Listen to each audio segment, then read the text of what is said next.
So the next priority for today is developing a sales engine or sales strategy that offers the potential to create sufficient demand to meet your sales targets. And your sales targets will probably have been formed from knowing your costs and your profit aims. So whether your sales strategy is centered on direct selling, marketing, or in fact a combination of both, it should be a core activity within your business and one that gets continuous focus. It truly is the only way to drive performance and business growth.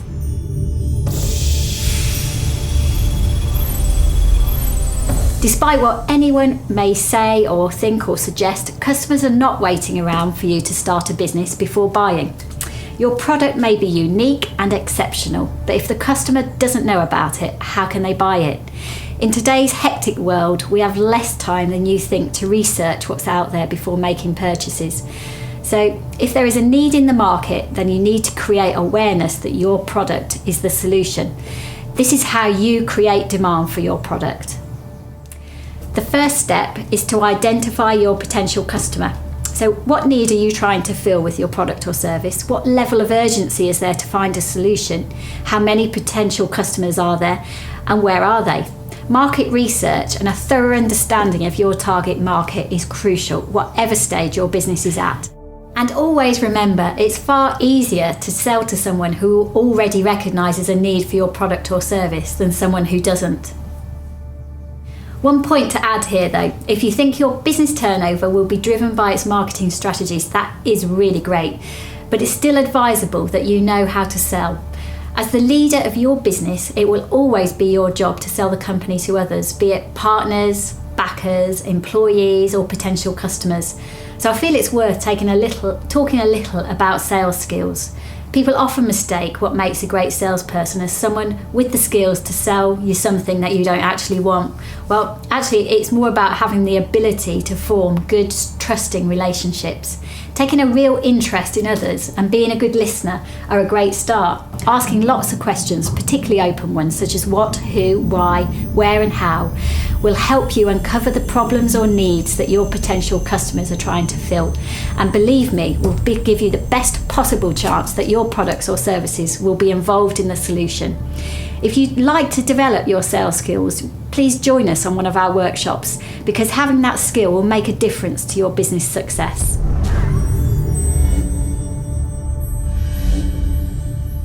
Yeah, I would expect that anybody in a new company must first of all see themselves as a salesman to start with. They must be able to manage the salespeople, so therefore you can't say, okay, I am very good technically doing this operation, therefore I'm going to start a business and find a salesman. Because the salesman won't have the technical knowledge and you might spend lots of time talking to them. But you have to first of all believe that you can motivate the guy and get him to do what you want him to do. If you're trying to find a salesman, I don't think it's particularly important if he comes from your specific sector. But I think it's important that you do understand whether he needs some technical knowledge or whether or not he's a consumer goods salesman or whatever. I think you do find that the selling process is very, very different. I mean, we're in industrial products. I don't think I'd be very good selling consumer products. Selling Coca-Cola would not be something I'd do very well, because the whole process of why the unique selling proposition is completely different. I actually think that sales or selling is so underestimated in commerce generally. And I do believe that with the advent of technology, it's become even more second rate. For me, in any organisation, in any business, in any business relationship, the key ingredient, you can have the best business plan in the world, you can have the best idea in the world, but if you ain't got people with the right skills and the ability to relate and communicate with other people, you ain't really got a business. There's two kinds of salesmen. There's definitely two kinds of salesmen. There's account breakers and there's account sustainers, and you need both in a business. You need people who are going to go out and break doors down and find opportunity. Sometimes they're not very good at cleaning up behind themselves. You sometimes need to follow them with a brush. That's okay, because it's all part of the process. There's salesmen also out there that are account sustainers, they're account managers. They look after their customers very well. And in any business, you need both kinds of people, because otherwise you don't keep customers. It's more expensive to find a new customer than it is to keep an existing one. So therefore you need to keep the guys you've got, but you need to grow your business by finding new customers. So these two people often work together. And sometimes in any sales team, you need to be able to develop new business all the time. You know, you have customers dying, you have businesses going broke, you have change of ownership, and you have to be aware of all that. You have to go back to the new owners like new customers and persuade them that the product they've been buying from you for years is still the right product for them. So you constantly have to feed that growth.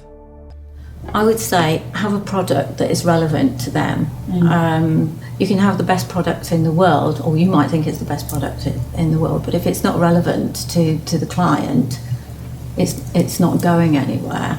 I think a lot of it is about relationship building. I'd say as well, don't be afraid of approaching those clients. You can. They're just people at the end of the day who are there. You got to be savvy about how you do approach them, get introductions, or but some of them we have just picked up the phone and asked for the design standards manager and found out who it is and got a job from them. There's a balance to be found between being persistent and nagging people and actually just being there at the right time and sending the right communication, whether it's an email or a phone call. I don't know where you find that. It's just you have sort of gut instinct for that, and I think. But yeah, don't be afraid of going for it, because you can.